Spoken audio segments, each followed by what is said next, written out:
and welcome to the Pearlie Eye Review. I'm PJ. So I got the chance to watch part 5 of Obi-Wan Kenobi.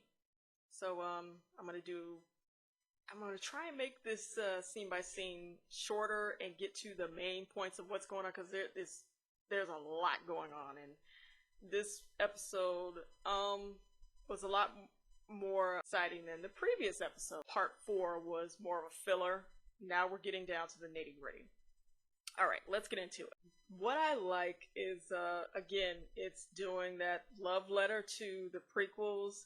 The opening scene starts with a flashback of Anakin and Obi-Wan in the era of episode 2, because Anakin has a little ponytail and the braid when he was a Padawan, still being trained under Obi-Wan Kenobi, and they're dueling. They're practicing training, lightsaber training, dueling.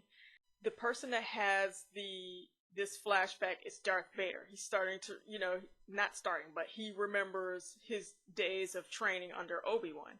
Darth Vader is tracking Obi-Wan, because remember, Reva put a tracking device in Leia's saucer droid called Lola to track where Obi-Wan was headed, which is the planet called Jabim, and they're ready to attack and get Obi-Wan.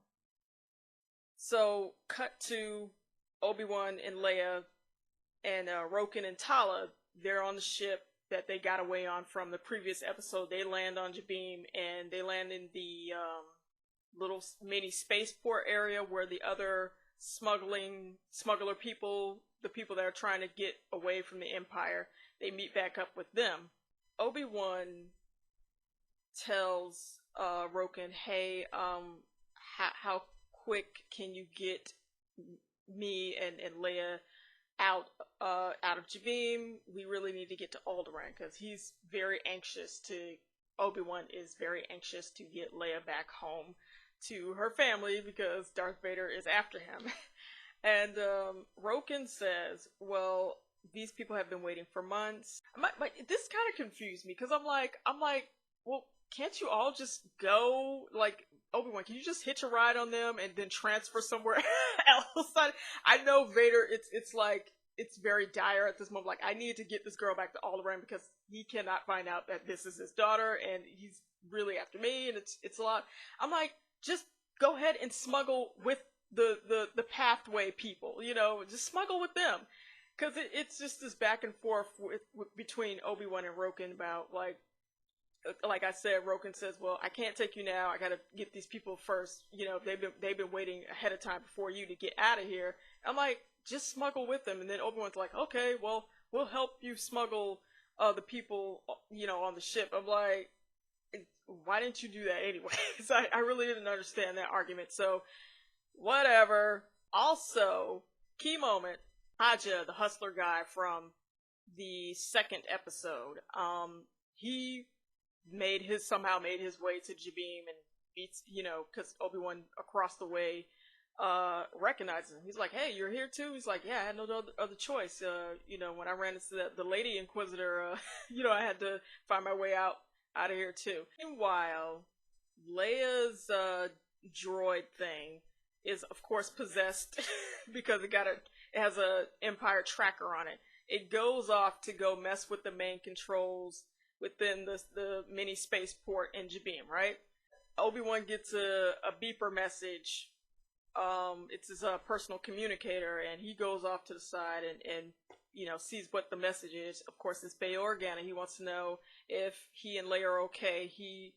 Bail Organa says he understands that they agreed not to contact each other, but he's also very anxious too. And he says, well, Bail Organa says to Obi-Wan, well, if I don't hear from you, I'm gonna try and make my way to Tatooine to check up on Luke, because it's getting dicey. And Obi-Wan, I laugh because Obi-Wan has this face like, don't do that. You're making my life harder than it already is. It's like, just don't. Even though I'm kind of with Obi-Wan on this, he's like, just don't travel to Tatooine, you're gonna make it worse. I like the fact that Bail Organa cares for Luke. Even though he didn't adopt him, he still has concern for Luke. He knows how serious this is, and I often wondered about. He says like, I'm gonna go help Owen. You know, like I just like the fact that they care about these kids, even though this child's with this family and that child's with the other family. You know, I think it's nice that Bail Organa has some concern for Luke. Like I said. Okay, I'm gonna do some fast forwarding. Down to the nitty gritty. Vader sends Reva, some stormtroopers, and this big weapon thing to sort of smoke out Obi-Wan and the Pathfinder people. Pathway people, the smuggling people that are trying to get out. Because they're held up in the small spaceport. They're cornered in pretty much, but they have barricaded themselves because at the same time as Vader sent Reva and the troops and the weapons to open up the spaceport that they'd locked themselves in, Obi-Wan has this weird, uninspiring speech. I have mixed feelings about this speech that Obi-Wan gives. It's the worst speech ever, but I like the fact that he's being truthful. It's like, listen, our best chance is to barricade ourselves in the spaceport and then try to hold them off as long as we can, and then try to sneak through the like top opening of the spaceport, and then sneak out that way rather than trying to evacuate through the normal doors or whatever. I just think because he says if we fight we won't survive. I'm like, oh, okay. he's like, but if we stay here and try to sneak out, we have a better chance. I'm like, oh, okay, Obi-Wan, we just didn't need to hear that. We did not need that speech. Just do what you're gonna do, okay? And just hope for the best, because I thought it was just weird. It's like, yeah, we gonna die, but we'll try to survive. I'm like, okay. Reva is down there. She's shouting at Obi-Wan, like, oh, you know, doing her whole thing. And she's right at the front door, knocking on the door, like, y'all need to come out. Like the big bad wolf or something. And they hear this big gunner thing, you know, shooting at the door. Like, so it's kind of mirroring the scene in Last Jedi. I remember Leia and the small group of rebel people, whatever, first resistant people, whatever, Rebel Alliance. Anyways, how they were held off and being cornered by Kylo Ren. You know what I'm saying? It's sort of like that. Although I think this is a little bit better. That whole situation in Last Jedi. That's how I feel. Obi-Wan, through the door, wants to speak to Reva, one of the Inquisitors. That's her, and because he says to I think it was Roken or Tala, one, he wants to talk to them. He wants to, you know, say, you know, try and negotiate. Hey, let me talk to you for a minute. So they get to talking, Reva and Obi-Wan, and I'm so glad finally that it is confirmed what Reva's problem is, because it was just so annoying that this show would not spit out and say what is her deal with her and Obi-Wan, and it's just so silly, and it's so predictable. But I'm just glad that it's there, or like, just say it. Of course, if you remember the first episode, it was a flashback scene that we had never seen before, of these younglings running away during the whole situation with Order 66. And of course, the little, you know, girl that you saw was Reva, and she's upset with Obi-Wan because he didn't stop Anakin, because she knows that Anakin was Obi-Wan's Padawan. And so she watched all her friends get killed in front of her, and she played dead, and that's how she got away. And so Obi-Wan figures out that, okay, she's a youngling, as he's talking to Reva through the door, that she's one of the younglings that got left behind, and that she's trying to two-time Darth Vader, which I also predicted. I'm like, it's so obvious. I'm like, there's something with her and Vader, and I'll get to the whole Vader thing. Obi-Wan tries to bargain with her. He's like, listen, we want the same thing. We want to stop Vader. And she's like, no, but do you want to kill him? He's like, she's, and I thought to myself, well, she's got you there. Because you still have Obi-Wan still has attachments to Anakin. He really does not want to kill him, but it seems like it's getting to that point. Like, he is just out of control. He needs to be stopped. And she's like, no, listen, I want revenge. You know, he killed my friends. If you're not going to do it, I'm going to do it. Why should I join with you? She's telling Obi-Wan this. And so she's like, nah, you still trying to protect him. No, you're going to die. When I get the chance to betray Vader, I'm gonna, you know, in the meantime, I'm getting you. So anyway, she slices the door, and unlocks it with the Force and all that, and then there's like this shoot off between the pathway people and Obi-Wan's just, you know, ping ponging, deflecting the blast shots, and he pushes Reva back and she keeps coming, and just, it's a whole chase thing. So they're falling back. They're trying to run back towards the, cause it's like a group of smugglers that are fighting, and then the rest of the smugglers, that aren't fighting, they're just waiting to get the signal to get ready to leave. Oh, and also, also, I forgot to say, the reason why they can't leave at the moment is because, the droid that Leia had, her Lola droid, messed with the main power, that operates the top,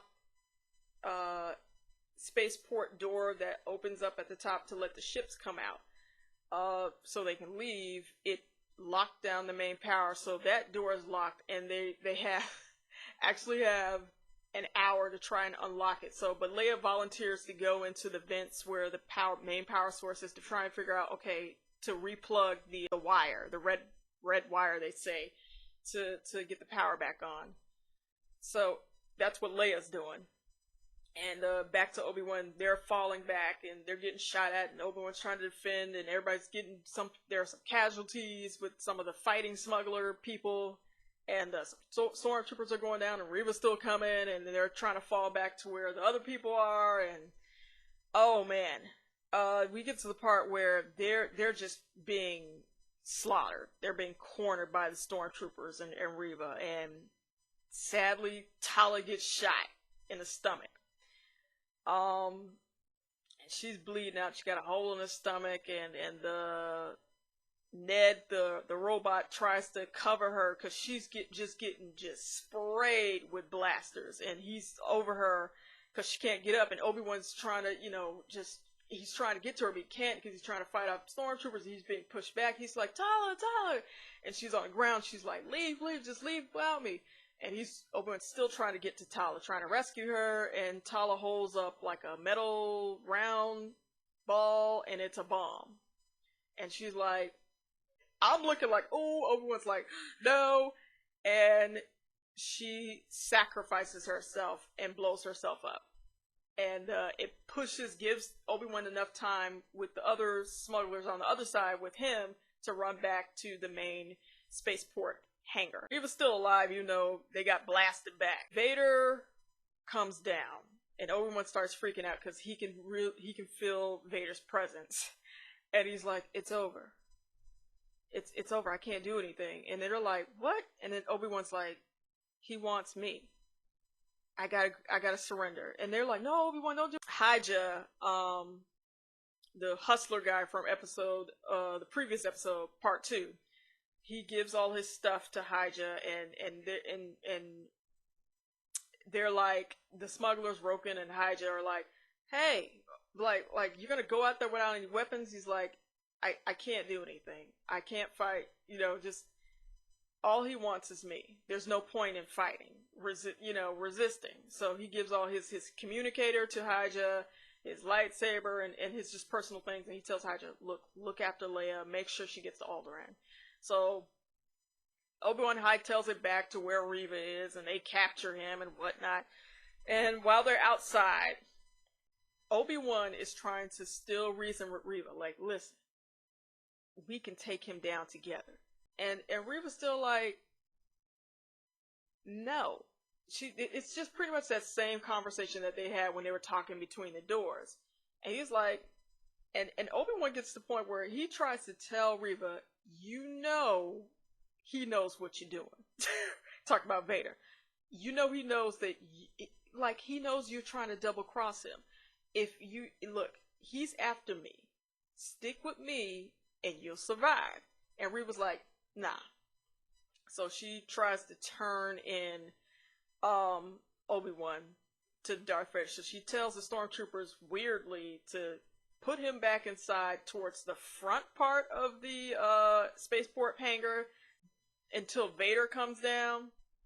I don't understand why she told the two stormtroopers to take him back, because of course Obi-Wan overpowers the two flipping stormtroopers and then runs back to where the rest of the smuggling people are.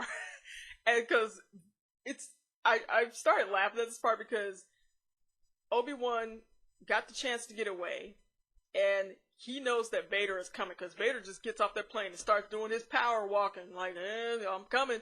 And then like I said, Obi-Wan runs back to where everyone else is. He's like, listen, we need to get out of here. We need to get out of here now. Now, there's no time.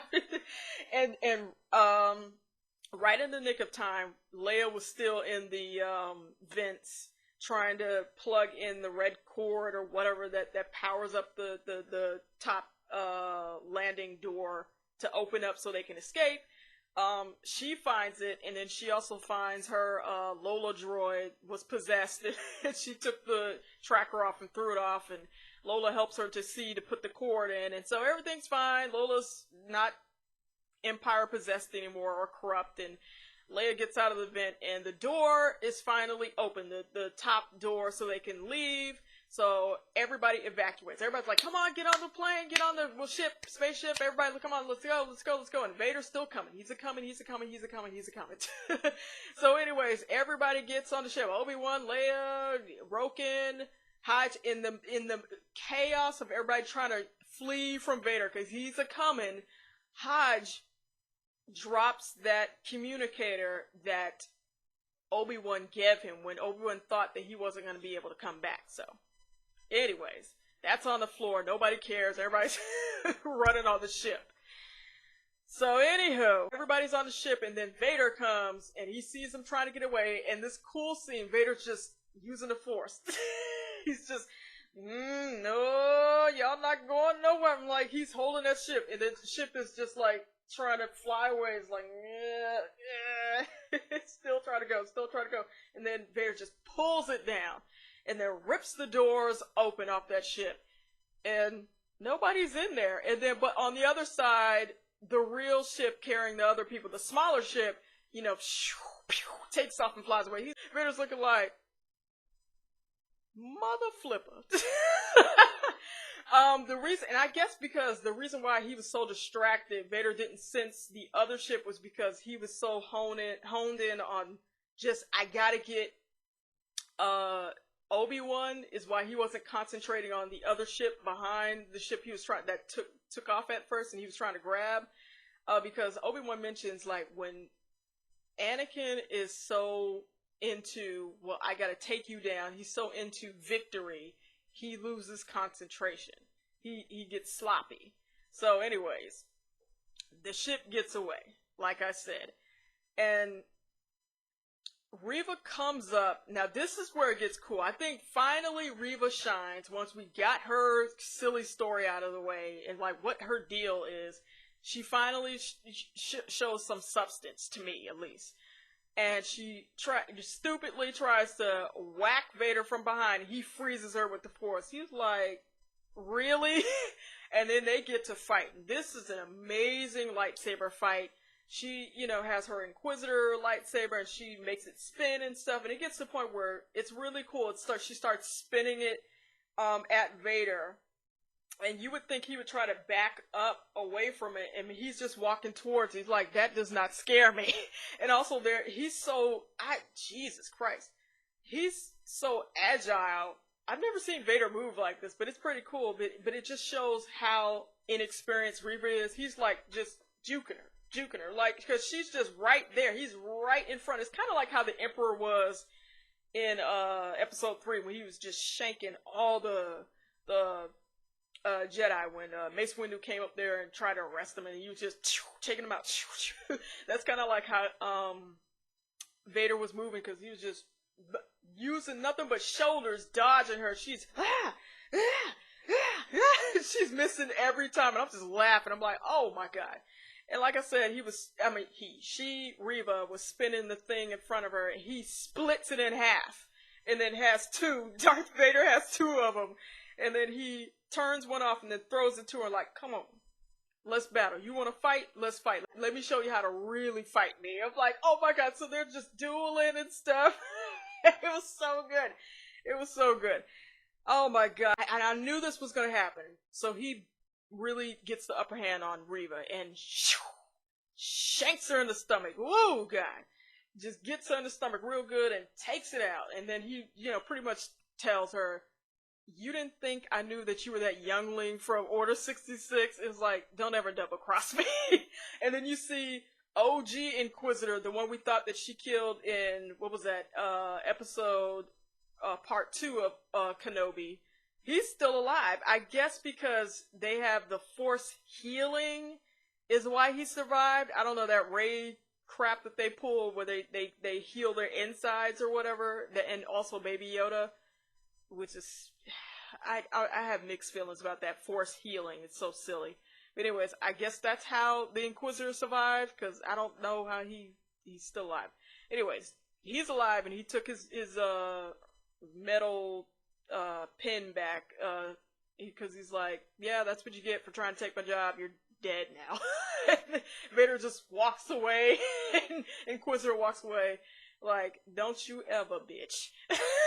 I'm like, they are so uppity, and they just leave Reva there bleeding out with a hole in her stomach dying. And they did her real dirty. But I'm like, she deserved it, because she should have teamed up with Obi-Wan. You could have been on that ship hightailing it out of there. He tried to tell you. But anyways, she's on the ground, like I said, she's bleeding out. And she sees the communicator that Hodge dropped, and she was like, what the heck is this? And she starts tapping it, like, no, tapping it, like, and she sees that message that Bail Organa left, and it says Owen Lars, Tatooine, so she knows where to go. She's like, okay, because remember, she was messing with Owen in the very first episode, so she knows about the farm, but I don't know if she's put it all together that Luke is Darth Vader's son. So I assume, I don't know, I don't think so. Maybe so, I don't. Cut back to Leia and Obi-Wan and the smuggling people and Roken and Hodge, because they remember they got away on that ship. And Roken comes to sit next to Obi-Wan, says, because you hear this noise like shoo, like something's going on with the ship. And Roken says to Obi-Wan, our hyperspeed is out, and they're right behind us. And Obi-Wan's like, something's wrong. He feels something very wrong, and it's just, he didn't say it, but it's just, he knows it's like, I need to get back to Tatooine, because he feels like something bad is gonna happen. And go back to the moisture farm, Uncle Owen's moisture farm, and then we see Luke sleeping in his bed. And that's it. That is the end of part 5, Obi-Wan Kenobi. Definitely, a better episode than the last one. I was howling, just screaming with the stuff with Reva and Darth Vader. I think they finally improved her character. Her character actually means something. Just with the whole mystery with her, I'm like, I mean, it's too obvious as to who she is. I'm like, just spit it out. Just get her story out. It's just so unnecessary to make her, this mystery character, when we've already figured out what her story is. And I just wanted them to just establish it and just move on. And once it's out there, it just makes her more meaningful, I guess. It's just because she's a whole lot better in this episode. Ewan McGregor, again, is so good in this.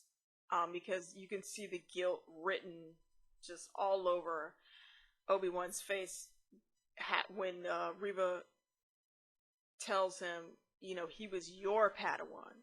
You allowed him to just do this. Why didn't you stop him? But what Reva didn't know was that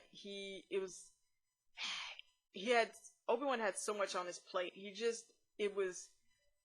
had to get Luke and Leia safe. It's just the sad sacrifice is that to save Luke and Leia, the hope for the future, to save them, the other younglings had to be sacrificed, and many other Jedi. That's the sad guilt that he has, and it sucks. The fighting with Darth Vader and Reva, holy cow, that was so good. It just, I like the Grand Inquisitor, the bald head one, the pale bald head one is back. I'm so glad he's back, and I hope that he does something in the last episode. I can't believe it. This is it.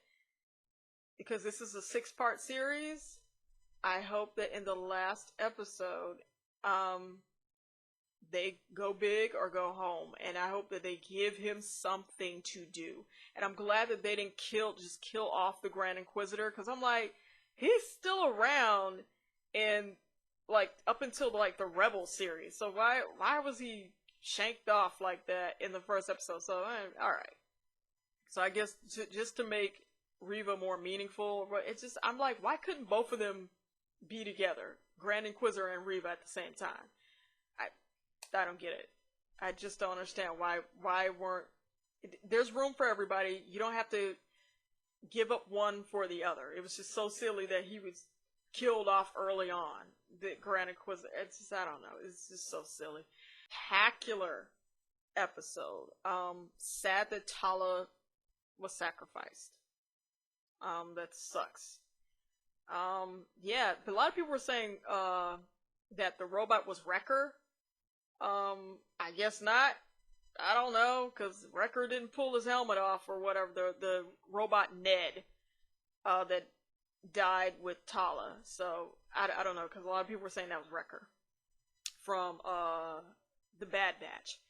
I hope that we get, in the next episode coming up, I hope that we get a lot of stuff on Tatooine. Well, mainly the farm, because mostly throughout this show, they've ignored Luke.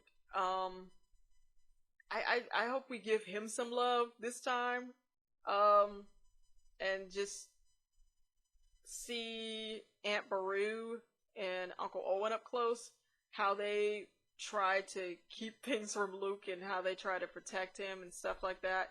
I don't know what's gonna happen. I've enjoyed this so far. What are your thoughts on part 5 of Obi-Wan Kenobi? Did you like it? I enjoyed it. Did you not like it? Please comment below. Subscribe, please. And thank you for watching The Pearlie Eye.